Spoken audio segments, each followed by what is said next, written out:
Story 1.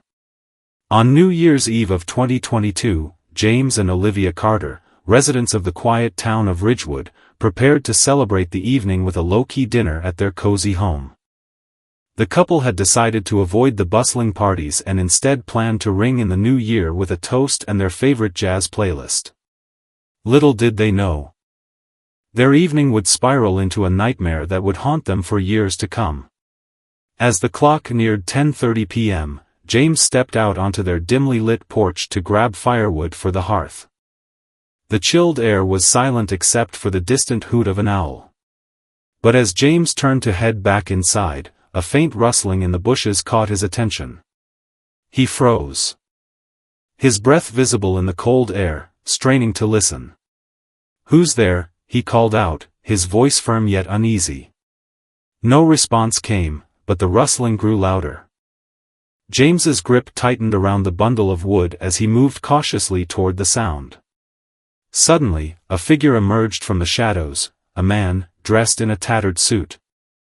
His face obscured by a grotesque porcelain mask with hollow, soulless eyes. "Can I help you?" James demanded, his voice rising. The masked man tilted his head, as if studying him, but said nothing. Before James could react further, the stranger turned and darted around the side of the house. "Olivia, call the police," James shouted as he bolted inside and locked the door. Olivia, startled, grabbed her phone and quickly dialed 911. The operator assured them that an officer was on the way, but the couple's unease only deepened. Minutes felt like hours as they waited. Suddenly, a loud bang echoed from the back of the house. James and Olivia exchanged terrified glances. James grabbed the fireplace poker, his knuckles white with tension. "Stay here," he whispered, inching toward the noise. As he approached the kitchen, the lights flickered, plunging the house into brief darkness before stabilizing. A soft, eerie humming filled the air, coming from outside. James peered through the window and saw the masked man standing motionless in their backyard, holding what appeared to be an old music box. "What do you want?" James yelled, his voice trembling. The man didn't answer. Instead, he opened the music box, releasing a haunting melody that sent chills down James's spine. Olivia appeared behind him, clutching a kitchen knife. "James, the police said they're 10 minutes away. We just have to hold out." James turned back to the window, his voice sharp but shaking. "Why are you here? What do you want from us?"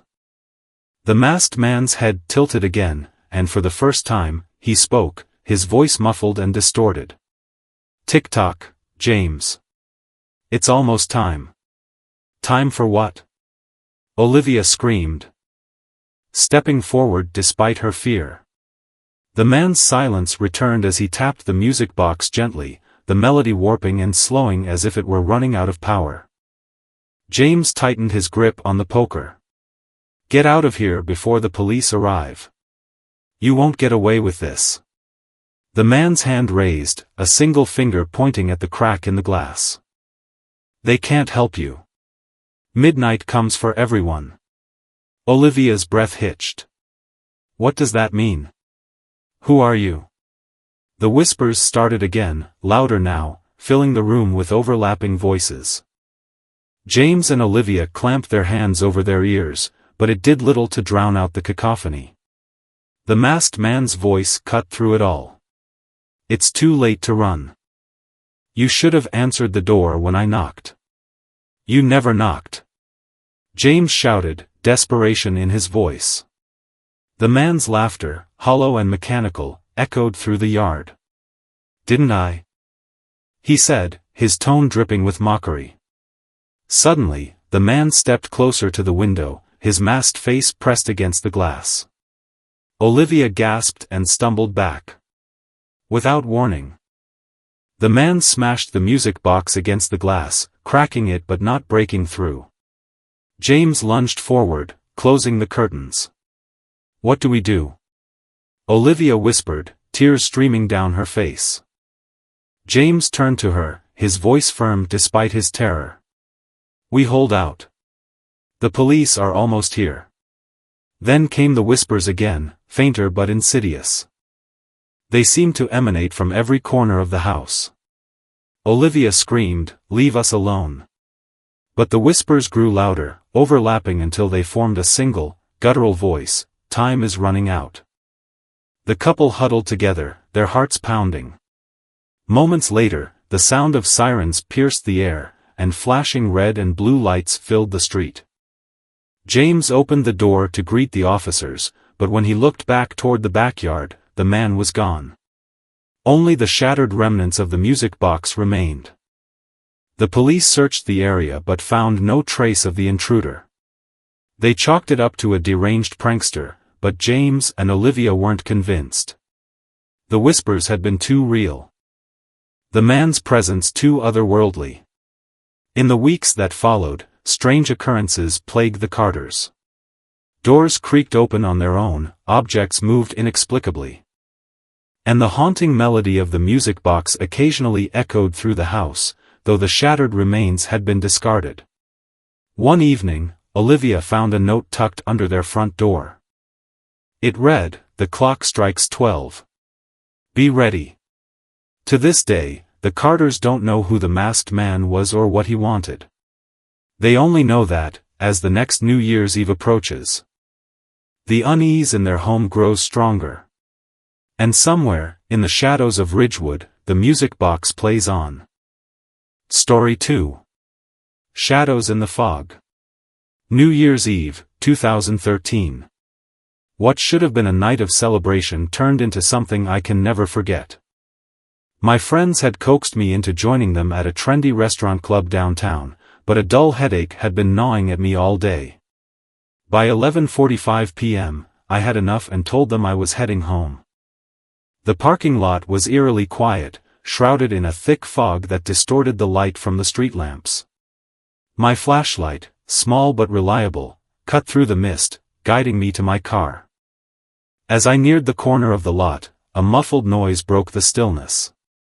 "Help, over here," a voice rasped, faint yet deliberate. I froze, scanning the fog with my flashlight. There, between two cars, was a hunched figure. His head snapped toward me as the light hit him, revealing wild eyes and a face half covered by a hood. "Please," he said, his voice trembling. I dropped my keys. "Can you help me?" Despite my better judgment, I approached cautiously. "Where did you last see them?" I asked, kneeling a few feet away. "Under the car," he muttered, pointing shakily. "I think." I aimed the beam under the vehicle, scanning the dark space. "I don't see anything," I said. "Look closer," he insisted, his tone suddenly sharper. Something felt off. I stood up abruptly, taking a step back. "Maybe you should call someone to help." "No," he snapped, grabbing my wrist with a force that sent chills up my spine. His grip was cold, unnaturally so. "Don't leave. Please." A second voice emerged from the fog. "Everything okay here?" Startled, I turned to see another man approaching, his tall frame silhouetted against the streetlight. His voice was calm, almost soothing, but his presence only heightened my unease. "This guy's helping me find my keys," the first man said, his grip tightening. The second man chuckled. "Good Samaritan, huh?" He stepped closer, his boots crunching against the gravel. "Not many like you around these days." "I was just leaving," I said, pulling my wrist free. My flashlight flickered, casting eerie shadows across their faces. "Leaving?" The second man's voice turned icy. "But you haven't finished helping." Before I could react. A sharp blow to the back of my head sent me sprawling to the ground. The flashlight slipped from my hand, its beam spinning wildly before going dark. When I regained consciousness, I was on my back, my hands bound with rough rope. The first man crouched beside me, rifling through my pockets. My wallet and phone were already in his hands. "Found something," he said, holding up my pocket knife. "Interesting choice," the second man said, leaning against the car. He took the knife, flicking it open with an unnerving ease. "What were you planning to do with this, huh?" "It's just for work." I stammered, my voice barely audible. "For work?" He laughed, the sound hollow and mocking. "Doesn't look like you're working now." The first man crouched closer, his face inches from mine. "You know," he said softly, "I've always wondered why people like you are so quick to help strangers. Is it guilt? Naivety? Or something else?" "Please," I whispered, my heart pounding. "I don't want any trouble." "Oh, there's no trouble," the second man said, his tone almost playful. "Not yet." The first man grinned, his teeth yellow and crooked. "Do you believe in fate?" he asked suddenly. "Do you think you were meant to meet us tonight?" "What?" I managed to croak, confusion mingling with terror. He leaned closer, his breath foul. "You see, we don't just take from people. We give them something in return. Something unforgettable," the second man added, spinning the knife between his fingers. "Why are you doing this?" I demanded, my fear giving way to desperation.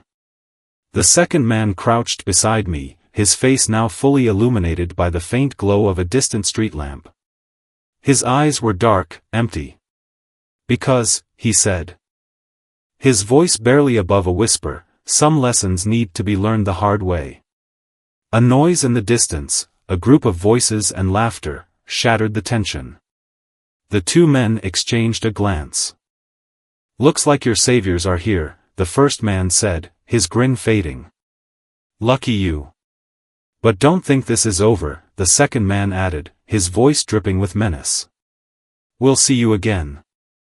Before I could respond, they vanished into the fog, their figures dissolving into the mist like phantoms. The approaching group found me moments later, their concern quickly turning to action as they called 911. The police arrived, but the men were long gone. My knife was found a block away, but my phone and wallet were missing. Weeks passed. Then months, and no trace of them ever surfaced. Even now, I can't shake the feeling that their parting words were more than a threat. Every time I walk alone in the dark, I sense eyes watching. Hear whispers in the fog. And I wonder, did they ever leave? Story 3. The lowest point of my life felt like a never-ending nightmare. I had spiraled into addiction and despair, living day by day in a haze of self-destruction. It hadn't always been that way. Just a few years before, I was building a promising future, a loving fiancé, a growing business, and the hope of a family. But everything unraveled when my fiancé miscarried our first child. It shattered us both. She left me soon after, taking my dreams with her. I didn't fight it. I didn't have the strength. I turned to drugs and alcohol. Not because I wanted to feel good but because I didn't want to feel anything at all. I ended up in a crumbling apartment complex in a bad part of town. It was a place where the shadows loomed large, where the air felt heavy, and where no one asked questions. My neighbors stayed silent, invisible even.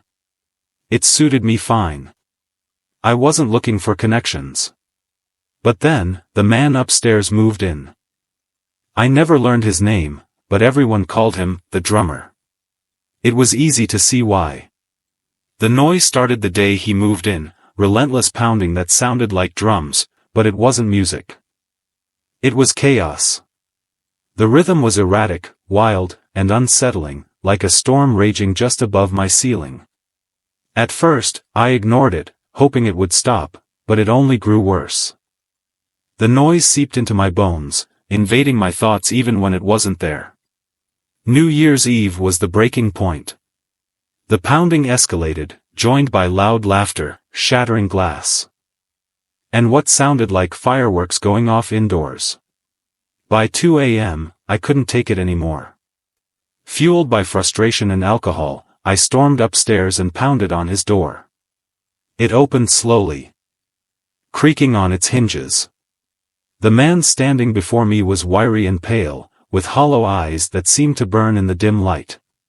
His apartment was a mess, candles flickered on every surface, casting long, dancing shadows. The walls were covered in strange symbols, jagged and unsettling, as though etched by an unsteady hand. "Can you turn it down?" I demanded, trying to keep my voice calm. "It's late." He stared at me for a moment, his lips curling into a grin that didn't reach his eyes. "The noise doesn't stop," he said, his voice raspy. "Not for you, not for me." "What does that even mean?" I asked, my frustration boiling over. He tilted his head, his expression unreadable. "You'll understand soon enough," he said, and slammed the door in my face. I should have left it alone. I should have walked away. But something about him, about that apartment, kept gnawing at me. Over the next few days, the noise changed. It wasn't just pounding anymore. There were whispers. Faint and indistinct, threading through the chaos. The walls of my apartment seemed to hum with the vibrations. I started losing sleep, and with it, my grip on reality. Desperate, I approached the landlord, an elderly man named Mr. Horace. "The man upstairs," I began, my voice shaky. He's making it impossible to live here." Horace looked up at me with weary eyes. "What man?" "The one in the apartment above mine." I snapped. "He's been here for weeks." Horace's face turned pale. "That unit's been empty for years," he whispered. I felt my stomach drop. "No," I said, shaking my head. "I've seen him. I've talked to him." Horace backed away, muttering something under his breath. I didn't catch it all, but I heard the words, "curse," and "never leaves." That night, the noise reached a deafening crescendo. It wasn't just in my apartment, it was everywhere. The walls, the floor, the very air seemed alive with it. Unable to take it any longer, I grabbed a flashlight and went back upstairs. The door was ajar. Inside, the apartment was darker than before, the symbols on the walls glowing faintly red. The man stood at the center of the room, his back to me. His body twisted and contorted in unnatural ways, his movements erratic and violent. "Stop this!" I shouted, my voice trembling. He turned slowly, his face no longer human. His features were distorted, his eyes hollow voids that seemed to pull the light out of the room. "You shouldn't have come here," he hissed. Before I could react, the floor beneath me gave way. I fell, crashing into darkness. I woke up in what appeared to be a basement, though it wasn't part of the building. The walls were damp stone, and the air was thick with the smell of rot. Flickering torches lined the space, casting eerie shadows. Surrounding me were broken mirrors, each reflecting a distorted version of myself, twisted, hollow, and grotesque. His voice echoed through the chamber. "You wanted quiet," he said, his tone mocking. "This is the silence of the forgotten." I stumbled backward, panic rising in my chest. Every turn led me to another mirror, another horrific version of myself. The whispers returned, louder now, overlapping and repeating the same phrases. "You'll never leave, he watches, join us." Finally, I found a staircase. Climbing it felt like an eternity, but at the top, I wasn't in my apartment. I was back in his. The symbols on the walls had changed. They now spelled out a single, chilling message: "You're next." I woke up in a hospital days later. The paramedics said they found me unconscious in my apartment, clutching a wrench. The police investigated the upstairs unit but found nothing, no furniture, no candles, no man. Just an empty, dusty room. They also discovered a trapdoor beneath my apartment leading to a sealed-off basement. When they opened it, they found nothing but cold, empty space. The noise stopped after that night. The neighbors claim the building has been quieter ever since, but I know better. Sometimes, late at night, I still hear the faint sound of drums. And I know he's still up there, waiting for someone else to knock on his door. Story 4. The Last Call. It was a bitterly cold night on January 1, 1994, when Alice Grayson received the first call. Her younger brother, Evan, had not come home after attending a New Year's Eve celebration. The caller was her panicked mother, her voice trembling as she begged Alice to call Evan's friends for answers. "Evan never stays out like this," her mother said, barely holding herself together. "He always lets us know where he is." Alice reassured her mother that she would find out what was going on. But unease was already coiling in her stomach. The second call came hours later, from the police. They had found Evan's car abandoned near the woods, with no sign of him. Alice felt a pit open in her chest as dread crept over her. The words of the officer on the other end of the line blurred together, but one thing was clear: Evan was missing, and no one had answers. Weeks passed with no news until the third call came. It was late at night when Alice answered the phone, her exhaustion evident in her voice. On the other end, a stranger's distorted voice spoke in a chilling monotone. "Your brother saw something he shouldn't have." The line went dead before she could respond. Evan Grayson, 26 years old, had been the light of their family. He was charismatic, full of life, and adored by everyone who knew him.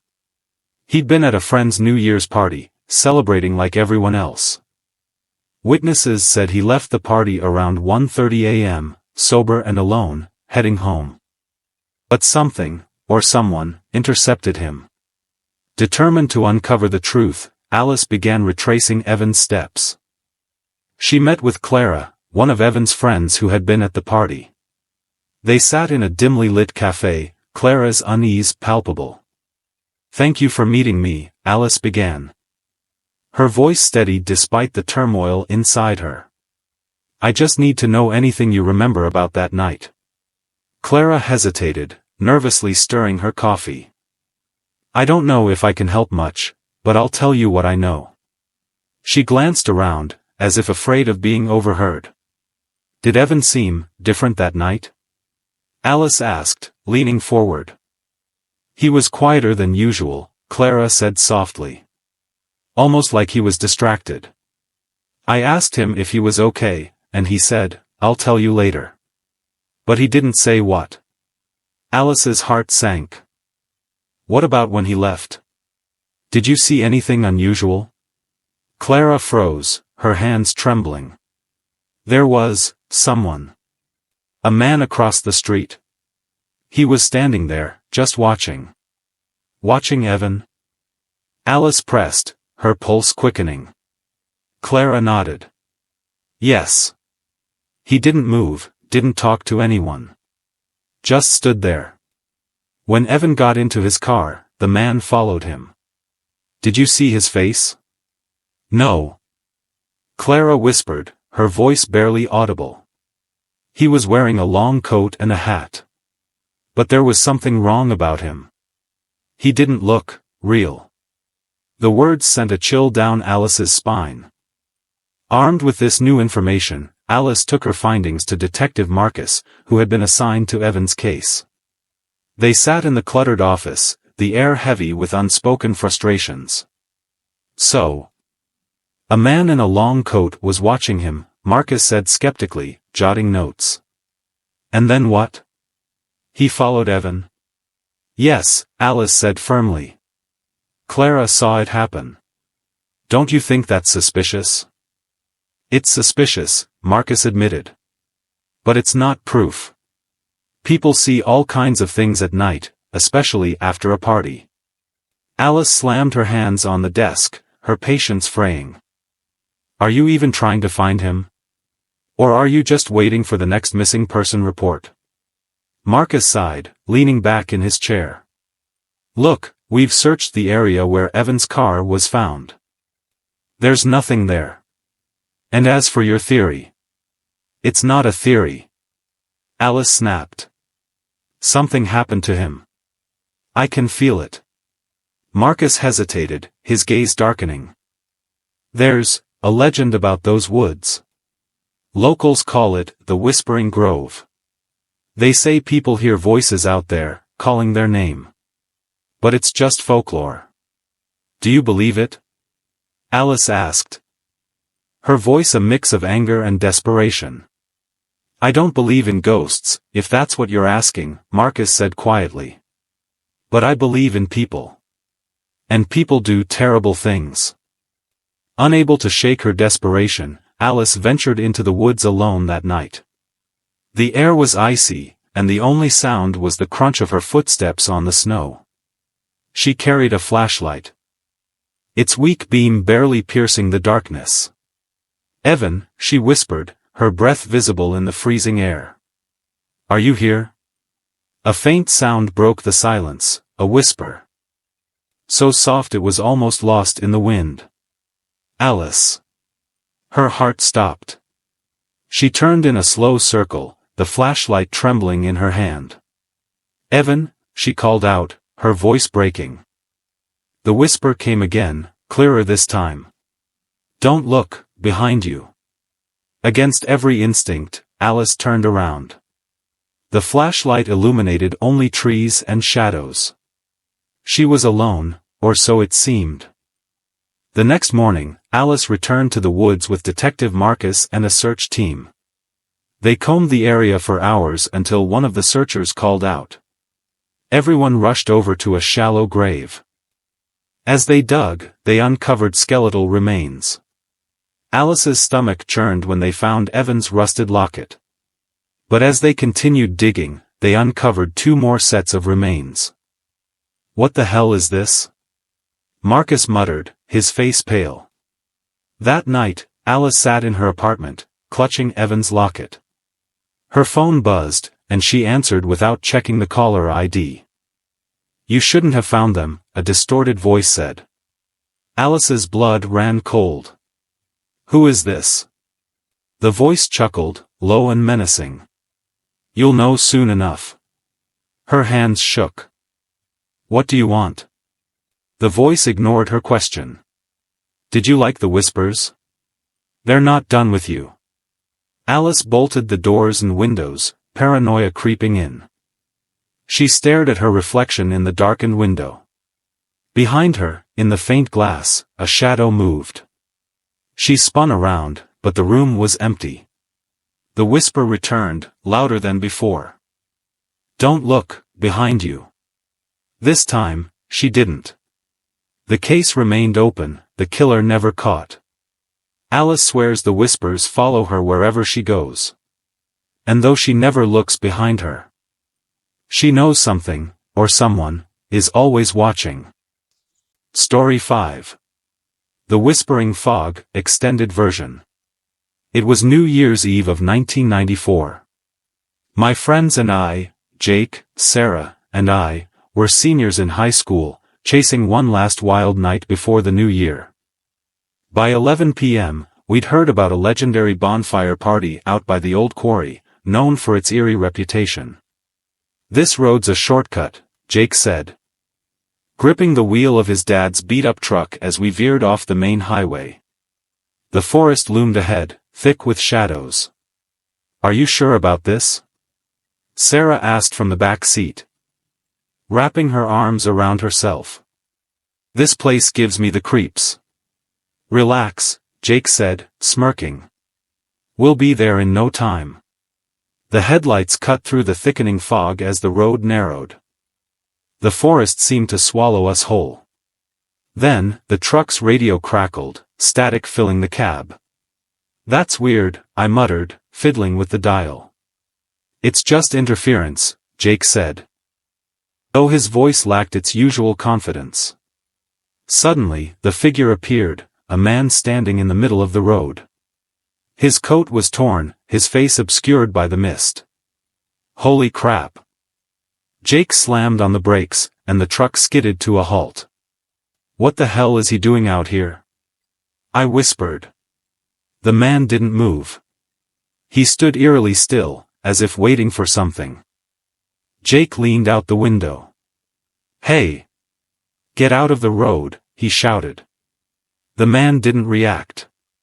Then, slowly, he raised his arm and pointed toward the woods. Okay, this is officially too creepy.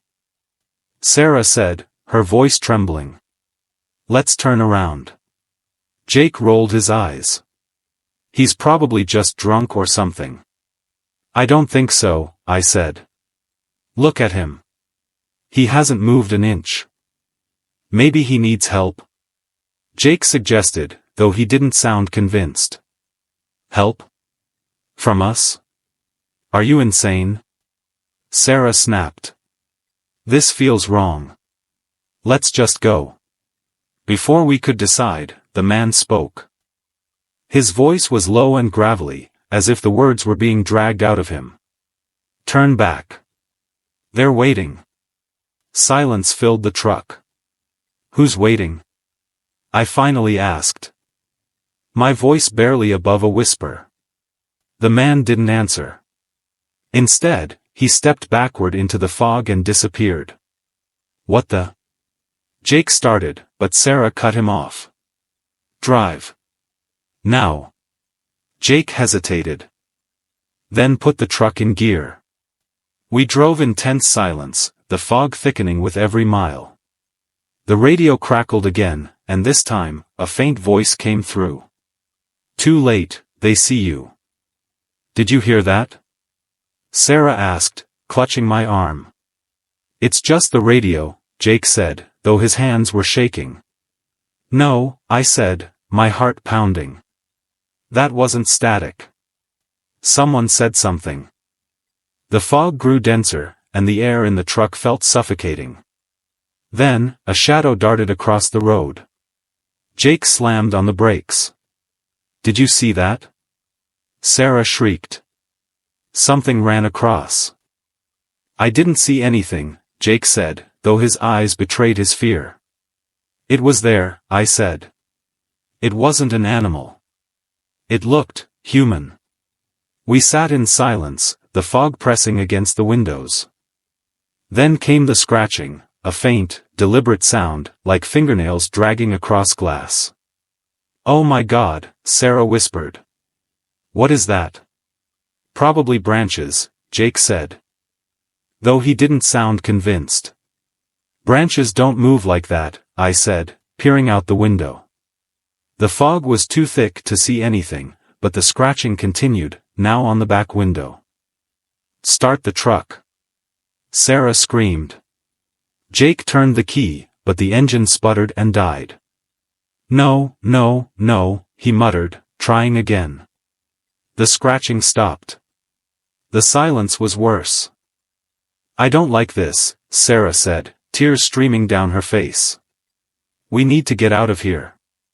And go where? Jake snapped. We're in the middle of nowhere. The radio crackled again. This time. The voice was clearer. They're here. What does that mean? I whispered. Jake didn't answer. His eyes were fixed on the fog in front of the truck. Slowly. The shadows emerged, figures stepping out of the mist. They were tall and gaunt, their faces hidden beneath hoods. Who are they? Sarah asked, her voice barely audible. The figures surrounded the truck, their movements unnaturally slow. One of them raised a hand and pointed at me. Get out, the voice on the radio said. No way, Jake said, gripping the wheel. I'm not opening that door. The figure at the driver's side window leaned closer, its hood falling back to reveal a face twisted and wrong. Its hollow eyes locked onto Jake. Leave, it hissed. Jake screamed, throwing the truck into neutral and frantically turning the key. The engine roared to life. Without hesitation, he floored it. The figures vanished as quickly as they had appeared. Swallowed by the fog. We didn't stop driving until we reached the highway. No one spoke. When Jake finally pulled over, we sat in stunned silence. What were they? Sarah asked, breaking the silence. I don't know, Jake said. But I'm not going back. We need to tell someone, I said. The police, someone. And say what? Jake snapped. That we saw ghosts? Monsters? They'll think we're crazy. The radio crackled one last time. The voice was faint but clear. You can't escape. We stared at the radio, the words chilling us to the bone. The mystery remains. To this day, I don't know what we encountered that night. Jake moved away after graduation. Sarah refused to talk about it. And me? I avoid the forest at all costs. But sometimes, when I'm driving alone at night, I hear the whispering on the radio, and I wonder if the fog is waiting for me to return. The Midnight Guest. It happened one foggy New Year's Eve. My best friend, Lisa, had decided to attend a small gathering at an old countryside manor, hosted by her new boyfriend, Darren. Unlike our usual tradition of celebrating together in the city, she was drawn to the allure of an intimate, exclusive party. Don't worry about me. Lisa reassured me over the phone earlier that evening. Darren's picking me up. It'll be fine. I still don't trust him, I said. There's something off about him. Lisa sighed. Jess. You've never liked any of my boyfriends. Because none of them deserved you, I shot back. At least promise me you'll call if anything feels weird. Anything. She chuckled nervously. Okay. I promise. You worry too much. Better to worry than to regret, I muttered. Jess, Lisa interrupted, her voice softening. I'll be fine. I mean it. But as the call ended, unease coiled tightly in my stomach. That was the last time I heard her voice. At midnight, while fireworks erupted in the sky, I received a text, she's here. No sender information. I stared at the screen, dread prickling at the back of my neck. Lisa? I whispered to myself, quickly dialing her number. It rang twice before going to voicemail. I tried again. Nothing. At 3 a.m. A knock on my door startled me. I opened it to find a man in a police uniform standing under the yellow porch light. Miss Harper, he asked, his voice grave. Yes? I said, clutching the doorframe. Do you know a Lisa Jennings? Yes. Is she okay? What's going on? She was found unconscious near Hollow Manor early this morning. She's in critical condition. At the hospital. A nurse led me into a private room where a doctor was waiting. His face was pale, his eyes shadowed. Miss Harper, thank you for coming, he began. Lisa is in a coma. We've done everything we can for now. What happened to her? I demanded. He hesitated. We suspect she was attacked. There are unusual injuries. What do you mean, unusual? I pressed. My voice shaking. The doctor glanced at the nurse, who nodded.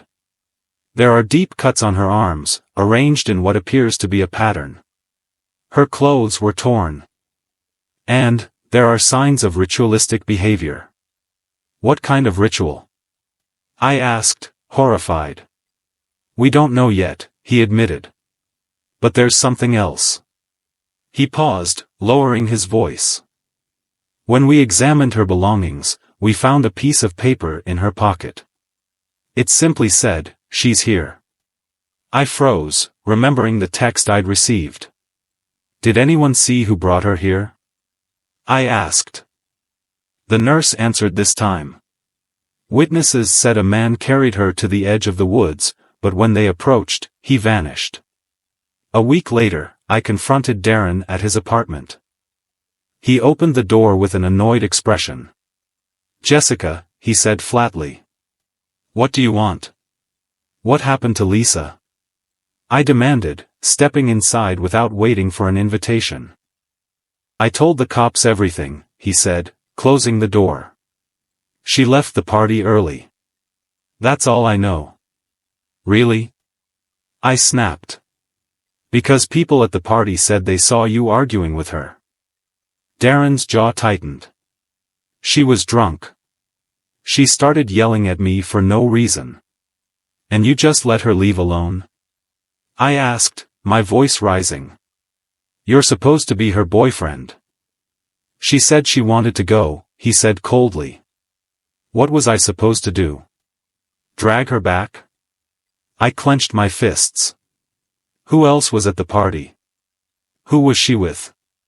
Darren hesitated, glancing at the window. "There was a guy," he said finally. "I don't know his name. He showed up uninvited." "What did he look like?" I asked. "Tall. Pale. Weird eyes," Darren muttered, shivering slightly. "Lisa seemed drawn to him." "Drawn how?" I pressed. He shook his head. "I don't know. Like she couldn't look away." Determined to find answers, I returned to Hollow Manor. The decaying house stood like a shadow against the foggy sky. Inside, the air was cold, and the faint scent of ash lingered. "Who are you looking for?" a voice said suddenly. I spun around to see an old man standing in the doorway, his face obscured by shadows. "Lisa Jennings," I said. "She was here on New Year's Eve." The man chuckled darkly. "The house has rules," he said cryptically. "She shouldn't have come." "What rules?" I demanded. "What happened to her?" "Some doors," he said, stepping closer, "shouldn't be opened." "What does that mean?" I asked, my voice trembling. He leaned in, his eyes glinting. "The house keeps what it wants." Before I could respond, a faint voice echoed through the hall. "Jess, help me." I froze. It was Lisa's voice. "Lisa?" I called out, panic rising in my chest. "Where are you?" "Upstairs," the voice whispered, faint and trembling. I bolted up the stairs, the old wood groaning beneath my weight. At the end of the hallway, a door stood ajar, revealing a dimly lit room. Inside, a circle of ash and melted candles lay on the floor. "Lisa?" I whispered, stepping inside. In the corner, a figure huddled, its back to me. "Jess," it said in a voice that wasn't quite Lisa's. "You came." I approached cautiously. "Lisa? Is that you?" The figure turned slowly, and my breath caught. It was Lisa, but her eyes glowed faintly, and her face was pale and gaunt. "Help me," she whispered, her lips barely moving. Before I could react, the door slammed shut behind me. The old man's voice echoed from outside, "I warned you." When I awoke, I was lying on the front lawn of Hollow Manor. My phone buzzed in my pocket. A new message: "She's still here." The texts haven't stopped. Every New Year's Eve, at midnight, I received the same message. I don't know what happened to Lisa that night, but one thing is clear: whatever took her is waiting. And it's not finished with me. Story 7. The Shadows of Ravenswood Church. It started with whispers. The kind you hear in the back of your mind late at night when the world falls silent. Officer Daniel Carr was once a beacon of honor in the community. But on a cold November evening, he shattered that image, breaking into a pharmacy and demanding pills at gunpoint. "Don't make me use this," Daniel growled, his voice shaking more than the terrified pharmacist's hands. The man stumbled backward, his glasses slipping down his nose as he handed over the painkillers. Daniel wasn't after a high, he was after silence. The whispers had grown unbearable since that fateful New Year's Eve 5 years ago when his fiancée, Evelyn Brooks, disappeared near Ravenswood Church. 5 years earlier, Daniel had proposed to Evelyn under the flickering streetlights of the town square. She laughed, her bright smile cutting through the winter chill. "You and your grand gestures," she teased, pulling him into a kiss. But that joy didn't last. Hours later, Evelyn vanished while walking to meet him at the church. When her body was found days later, sprawled across the frostbitten graveyard, her lifeless eyes stared skyward as if frozen in terror. No signs of struggle. No definitive cause of death. Just a single black feather clutched in her hand. "Daniel. You've got to stop blaming yourself," his colleague, Officer Lydia Grant, had told him countless times. "I was supposed to meet her, Lydia. I should have been there. I could have." His voice cracked under the weight of his grief. Lydia placed a hand on his shoulder. "You can't keep tearing yourself apart. Focus on the case. Find her killer. That's how you honor her." But the case never made sense. No fingerprints, no witnesses, and no motive. Just Evelyn's haunting death and a string of strange occurrences that followed. On the night of the pharmacy robbery, Daniel sat in his car in the middle of nowhere, the stolen pills rattling in his pocket. He stared at the black feather he always kept in his wallet, a reminder of Evelyn, or maybe of his failure. That's when he saw her. She was standing at the edge of the woods, wearing the same pale blue coat she'd worn the night she disappeared. Her face was obscured by shadows, but there was no mistaking her. "Evelyn," he whispered, his voice trembling. He stepped out of the car, his breath fogging in the cold night air. "Is that you?" She didn't answer. She turned and began walking into the woods. Daniel followed, stumbling over roots and rocks in the dim moonlight. "Evelyn! Wait!" His shouts echoed through the trees, but she didn't stop. When he finally reached her, she stood in the clearing behind Ravenswood Church. The air was heavy, suffocatingly silent, except for the faint sound of wings beating somewhere overhead. "Why did you leave me?" he choked, tears streaming down his face. "Why?"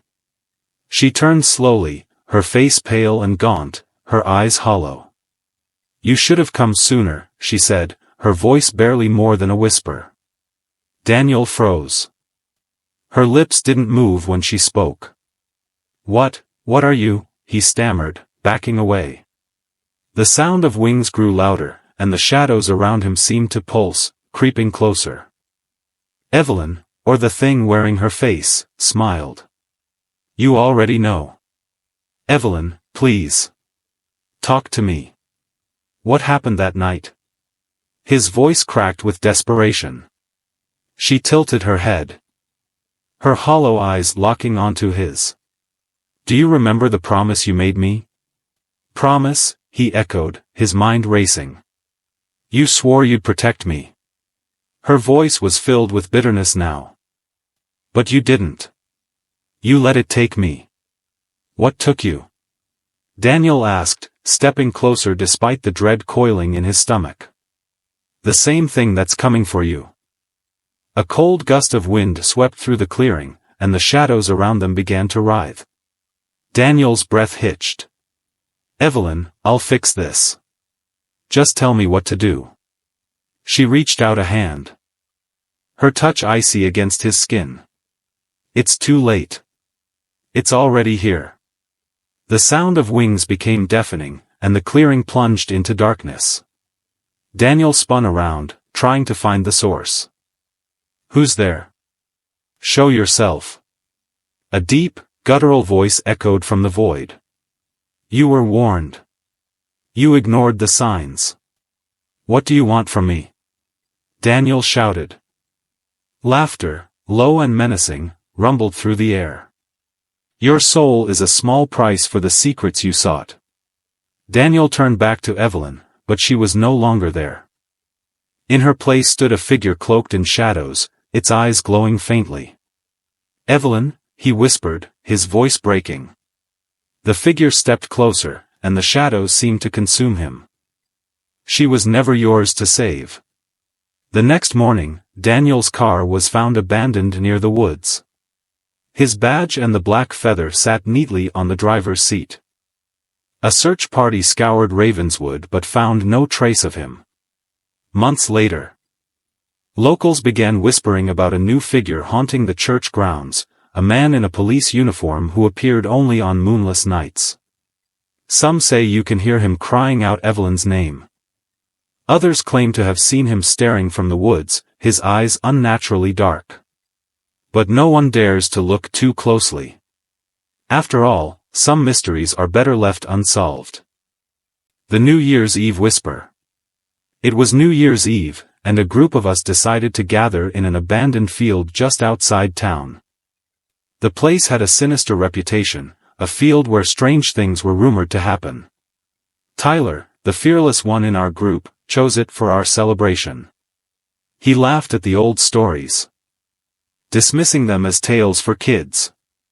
"Come on, it's just a field. What's the worst that could happen?" he said, throwing his bag of fireworks over his shoulder with a cocky grin. Katie, always cautious, frowned as she shined her flashlight toward the tree line. "This place feels wrong," she muttered. "I don't like it here." Sarah rolled her eyes.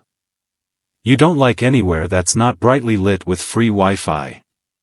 I stayed quiet, my unease growing as we ventured deeper into the clearing. The air was unusually heavy, and the surrounding trees seemed to press in on us. Every step felt as though we were being watched.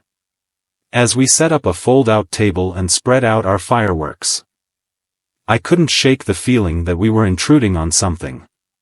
The silence between our laughs and chatter was too absolute, too unnatural.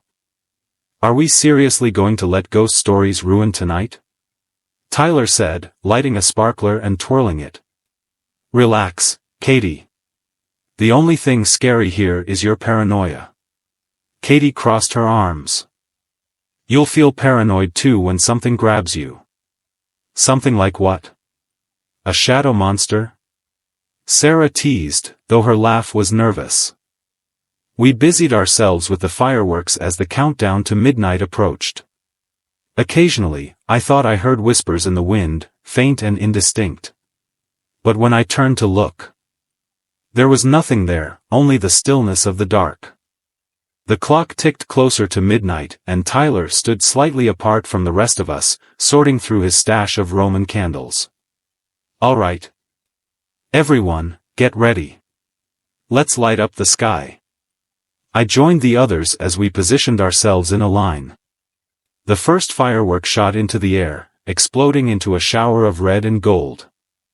We cheered as the field lit up with bursts of color, but my eyes kept drifting to the shadows at the edge of the clearing. I couldn't shake the feeling that they were moving. "Did you feel that?" Katie's voice cut through the cheers.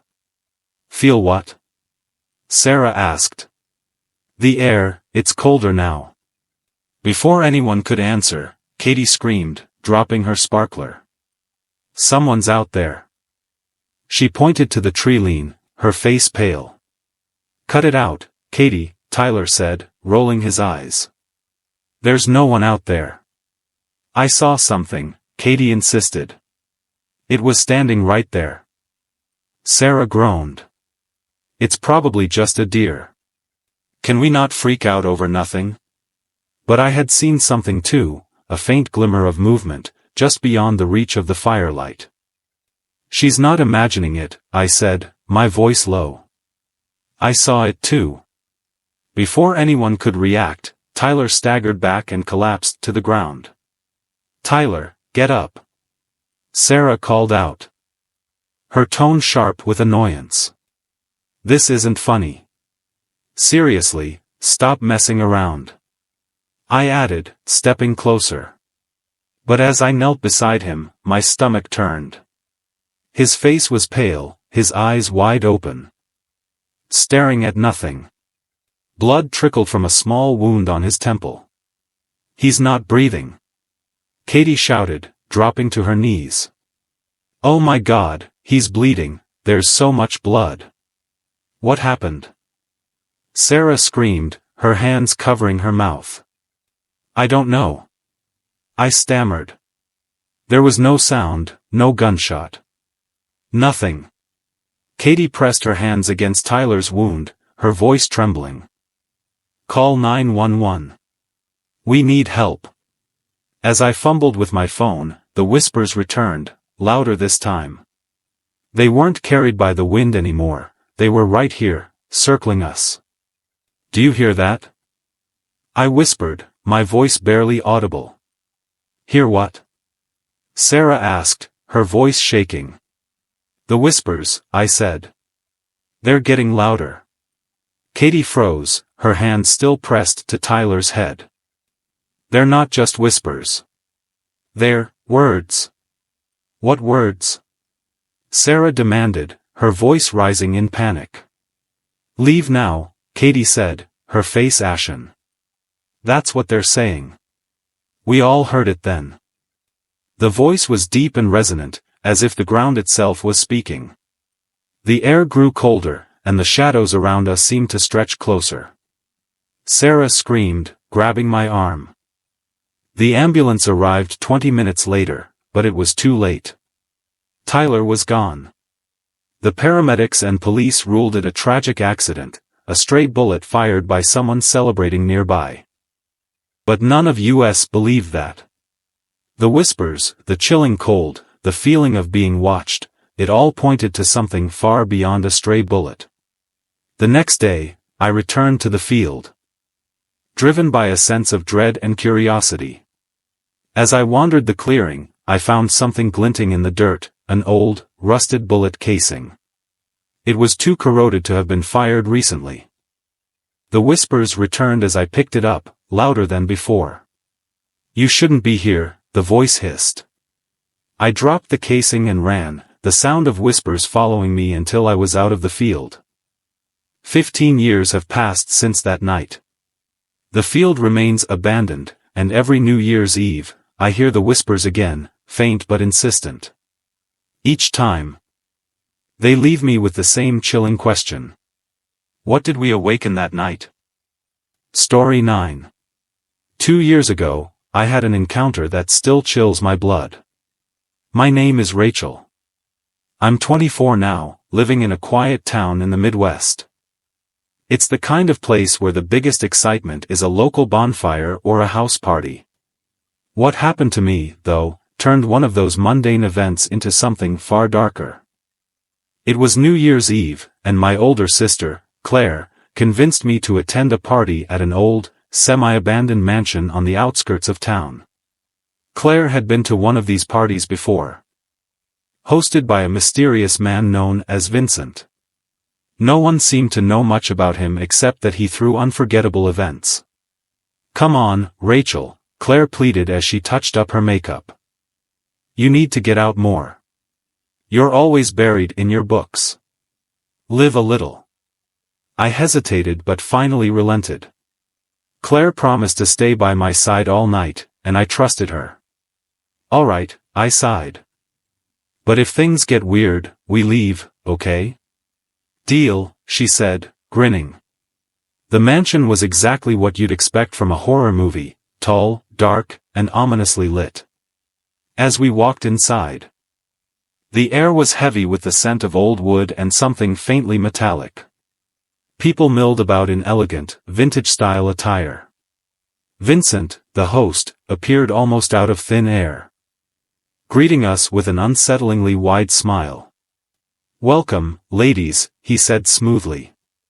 His voice was soft, but it carried in the room. "Make yourselves at home." The first hour was uneventful. Claire dragged me around, introducing me to people I'd never met. There was a peculiar aura about everyone there, like they were playing roles in a drama only they understood. By 11 p.m., Claire had disappeared into a side room with some friends. I found myself alone near the bar, nursing a drink. That's when a tall, thin man with piercing green eyes approached me. "You look uncomfortable," he said, his voice almost a whisper. "I'm fine," I replied curtly, avoiding eye contact. But his stare felt like it was burning into my soul. "First time here?" he asked, ignoring my tone. "Yes," I admitted reluctantly. He leaned in closer. "Be careful," he said, his voice now so low it was almost inaudible. "Not everything here is what it seems." "What do you mean?" I asked, frowning. He hesitated, glancing around. "This house, it has a way of taking things from people. Things you might not be ready to lose." Before I could respond, he vanished into the crowd. I shivered and decided to find Claire. As I wandered through the sprawling mansion, I realized how labyrinthine it was. Hallways twisted and turned in ways that didn't make sense. Rooms appeared out of nowhere, filled with strange, antiquated furniture. In one, a group of people were sitting in a circle, chanting softly. The air in that room was suffocating, and I quickly backed out. "Claire?" I called out, my voice trembling. There was no answer. As I turned a corner, I felt a sharp sting in my arm. My vision blurred, and the world tilted. I stumbled, barely catching myself against the wall. My drink, something must have been in my drink. I don't know how long I wandered before I collapsed. When I woke up, I was in a dimly lit room. The wallpaper was peeling, and the floorboards creaked ominously. My head throbbed, and my limbs felt heavy. A faint sound, whispering, came from the corner of the room. "Claire?" I croaked. A figure stepped into the light. It wasn't Claire. It was Vincent. His smile was gone, replaced by a cold, calculating expression. "You shouldn't have come here," he said. "This house has rules." "What are you talking about?" I asked, panic rising in my chest. Vincent's eyes seemed to darken. "You'll see soon enough," he said, stepping closer. "The house has chosen you." "Chosen me for what?" I demanded, backing away. Before he could answer, the door burst open. The man with green eyes stood there, holding what looked like an old iron poker. "Let her go, Vincent," he demanded. Vincent laughed, a hollow, chilling sound. "Do you think you can stop me, Marcus?" "I'll do whatever it takes," Marcus replied, stepping further into the room. "She doesn't belong here." "Oh, but she does," Vincent countered. He turned back to me. "You felt it, didn't you? The pull. This house has already marked you." "What does that even mean?" I shouted, my voice cracking. "I just want to leave." Marcus glanced at me. "You can still get out, but you have to trust me." "Trust you?" Vincent sneered. "And what will you tell her, Marcus? That you're not part of this? That you haven't been feeding the house for years?"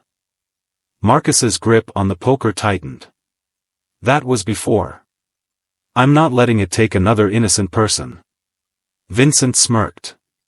"You can't fight what this house is. It's bigger than both of us." The tension in the room was suffocating. I edged toward the door, my heart pounding. "Run," Marcus said abruptly. "Now." I didn't need to be told twice. I bolted for the door. Vincent's laughter echoing behind me. "You can run, Rachel," he called after me. "But the house isn't done with you." Somehow, I found my way outside.